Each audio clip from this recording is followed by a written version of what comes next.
Siapa nih di sini yang masih belum paham materi mengenai wawasan kebangsaan padahal seleksi tinggal sebentar lagi? Coba tulis di kolom komentar.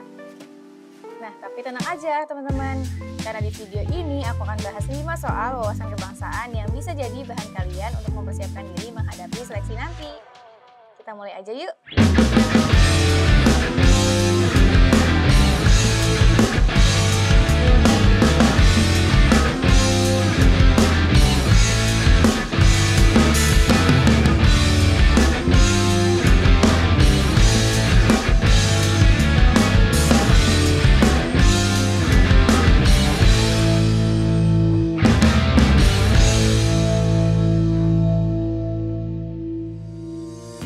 Assalamualaikum warahmatullahi wabarakatuh. Halo teman-teman.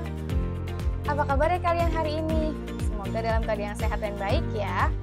Kembali lagi nih bersama aku Kanisa, dan tentunya kalau udah ketemu sama aku, kita akan mempelajari materi mengenai wawasan kebangsaan.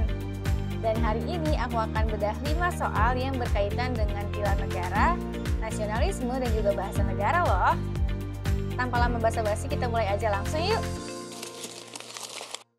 Oke, kita masuk ke soal pertama ya teman-teman. Untuk materi pilar negara, yang pertama itu mengenai Pancasila.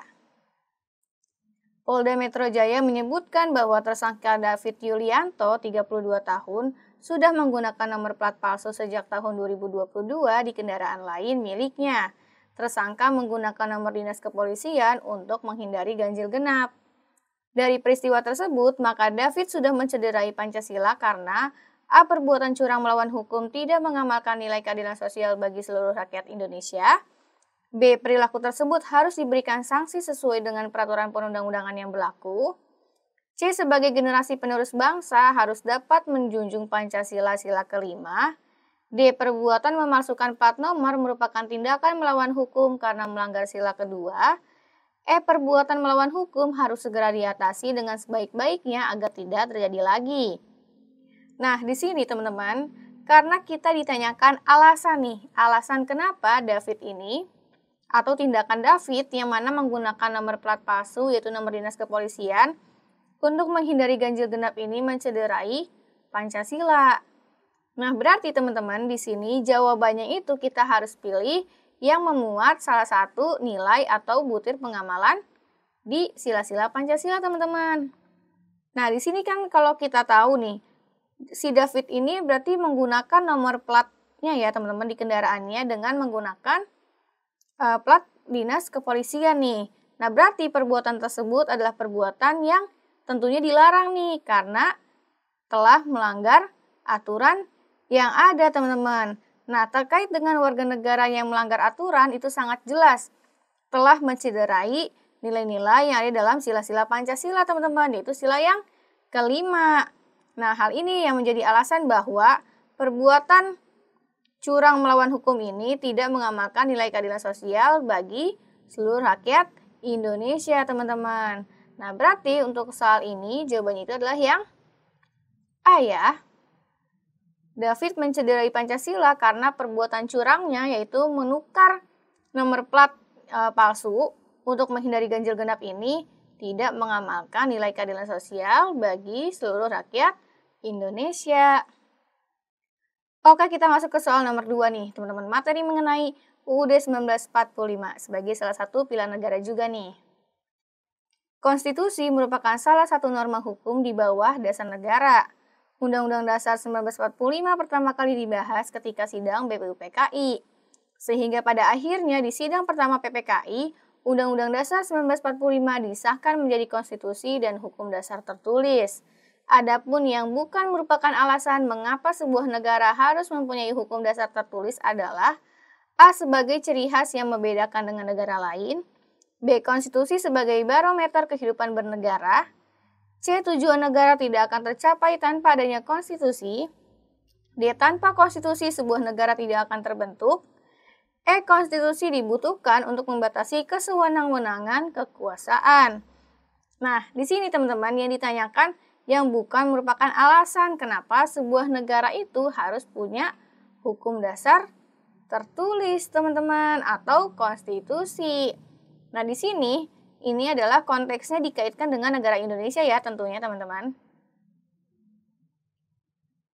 Nah, sebelum jawab soal ini, tentunya yang harus kalian pahami itu adalah konstitusi adalah salah satu norma hukum di bawah dasar negara.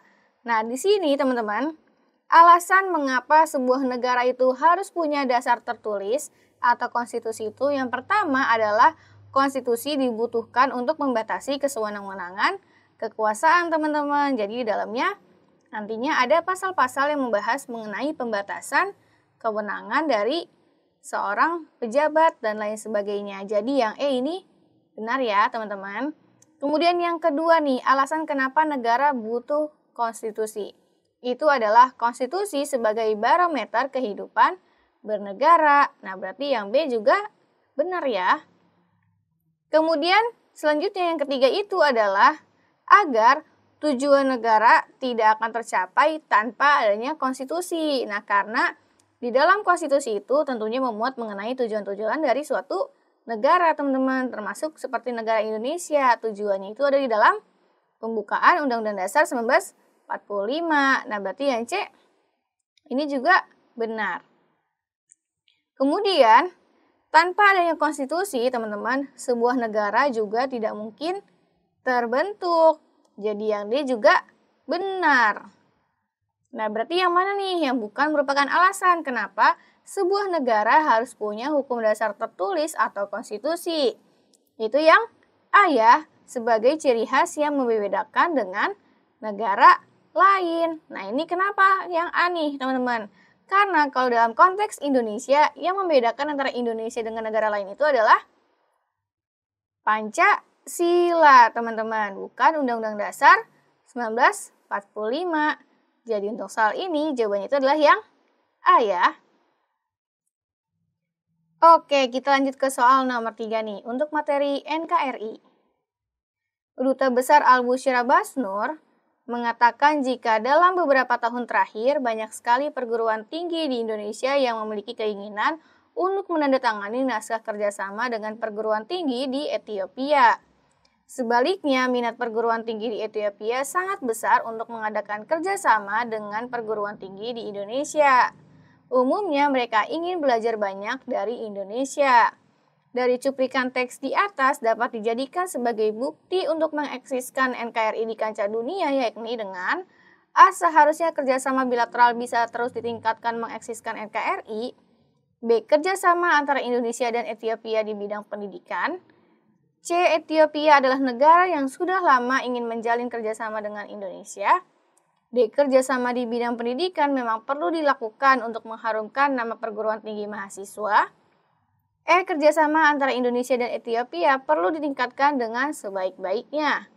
Nah, di sini teman-teman kalian bisa pahami dulu nih konteks teksnya, bahwa di dalam beberapa tahun terakhir banyak perguruan tinggi yang ingin menandatangani kerjasama dengan perguruan tinggi di Ethiopia. Nah, berarti kira-kira apakah kerjasamanya ini sudah terjalin, teman-teman? Masih belum ya. Jadi, teman-teman, bagaimana nih bukti untuk mengeksiskan NKRI di kancah dunia? Itu langkah pertamanya itu adalah dengan mengadakan kerjasama tersebut, teman-teman, di bidang pendidikan. Jadi, untuk soal ini, jawabannya itu adalah yang B ya. Kalau yang A ditingkatkan, nah ini kalau ditingkatkan berarti kan sebelumnya memang sudah ada kerjasama nih, kemudian ditingkatkan, tapi di sini di dalam teks masih apa nih? Adanya keinginan untuk menandatangani naskah kerjasama, berarti masih belum ya teman-teman, belum terbentuk kerjasamanya. Jadi udah jelas banget nih, langkah pertama yang harus dilakukan untuk mengeksiskan NKRI adalah dengan melakukan kerjasama tersebut, terutama di bidang pendidikan. Tunggu dulu. Sebelum aku masuk ke soal nomor 4, aku meminta tolong ke kalian dulu nih untuk bantu channel ini agar terus berkembang dengan cara klik like video ini, kemudian subscribe dan jangan lupa nyalain notifikasi karena kita bakal ketemu setiap hari loh. Gak cuma sama aku, tapi ada mentor-mentor lainnya juga. Dan juga jangan lupa share video ini ke teman-teman lainnya ya. Kalau udah, yuk kita masuk ke soal nomor 4-nya. Oke, kita masuk ke soal nomor 4 nih, teman-teman. Untuk materi nasionalisme.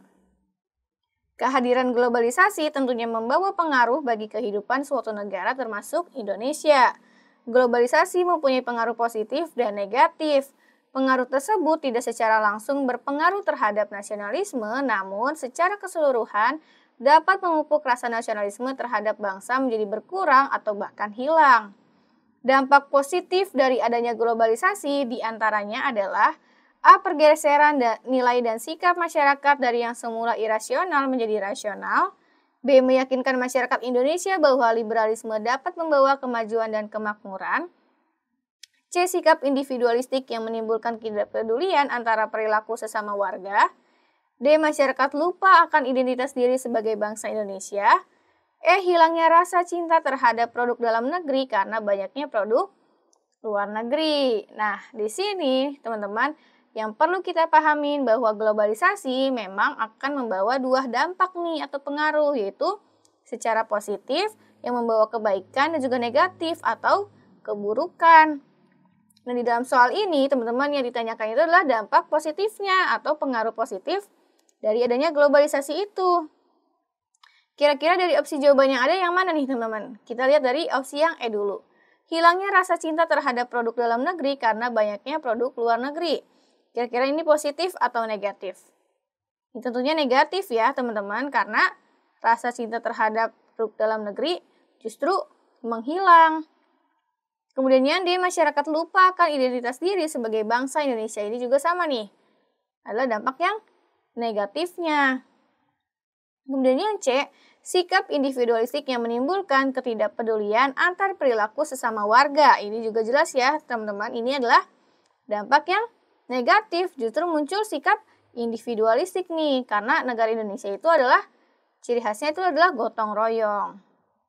Kemudian yang B, meyakinkan masyarakat Indonesia bahwa liberalisme dapat membawa kemajuan dan kemakmuran. Nah ini teman-teman, belum tentu ya liberalisme ini bisa membawa kemajuan dan kemakmuran. Jadi yang B juga masih kurang tepat. Nah berarti yang mana nih yang merupakan dampak positif dari adanya globalisasi? Itu yang A ya, pergeseran nilai dan sikap masyarakat dari yang semula irasional menjadi rasional. Jadi yang tadinya masyarakat itu berpikirnya irasional atau tidak sesuai logika atau tidak sesuai fakta menjadi rasional, yaitu berbicara atau berpikir berdasarkan logika, perasaan, dan juga secara fakta nih teman-teman. Jadi untuk soal ini udah tepat ya, jawaban itu adalah yang A. Oke, kita masuk ke soal terakhir nih, materi mengenai bahasa negara atau bahasa Indonesia. Ini adalah materi yang sudah pasti keluar nih teman-teman di seleksi nanti. Di sini kalian bisa lihat ada paragraf singkat ya teman-teman, mengenai apa nih? Federasi Asosiasi Sepak Bola Internasional atau FIFA yang mengumumkan Indonesia sebagai tuan rumah Piala Dunia U17 2023 menggantikan Peru nih teman-teman. Nah di sini kita langsung masuk ke soalnya. Paragraf di atas merupakan jenis paragraf A. Narasi, B. Deskripsi, C. Eksposisi, D. Persuasi, E. Argumentasi.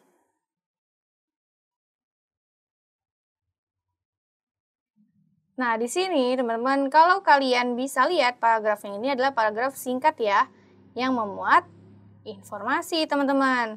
Nah, paragraf ini termasuk ke dalam paragraf apa nih? Yaitu paragraf eksposisi teman-teman, karena informasi yang disampaikannya itu secara ringkas nih teman-teman. Nah, kita beda ini dengan paragraf-paragraf lainnya. Yang pertama ada paragraf narasi. Kalau paragraf narasi ini adalah paragraf yang ada subjek atau tokoh beserta alur yang digambarkannya nih teman-teman. Jadi ada subjeknya, ada juga ada alurnya di dalam paragraf tersebut. Kemudian kalau paragraf deskripsi itu adalah paragraf yang ada objeknya, bisa tokoh, tempat, atau suasana yang digambarkan. Kemudian teknik dalam penulisan paragraf deskripsi ini menggunakan indra nih teman-teman. Kemudian tadi kalau eksposisi ini informasi secara ringkas, kalau paragraf persuasi teman-teman itu adalah paragraf yang berisikan ajakan atau anjuran kepada pembaca agar melakukan hal yang sama seperti pada paragraf yang ditulis atau disajikan. Dan terakhir, kalau paragraf argumentasi ini adalah paragraf yang berisikan tanggapan dan juga data-data dan fakta terhadap suatu isu permasalahan, teman-teman. Nah, di sini karena paragraf berisikan informasi secara singkat, maka termasuk ke dalam jenis paragraf eksposisi. Nah, jadi segitu dulu nih teman-teman soal mengenai pilihan negara, nasionalisme, dan bahasa negara yang bisa aku sampaikan hari ini ke kalian. Dan semoga dari soal-soal tersebut bisa membantu kalian ya untuk lebih memahami materi mengenai wawasan kebangsaan di seleksi nanti. Teman-teman, aku juga mau ingetin sekali lagi, jangan lupa untuk like video ini, kemudian subscribe dan nyalain notifikasi, dan juga share video ini ya. Terakhir, sebelum aku akhiri video ini, terima kasih sudah menonton video ini dan kita ketemu lagi di bedah soal selanjutnya dan tentunya dengan soal-soal dan materi yang lebih beragam. Dadah!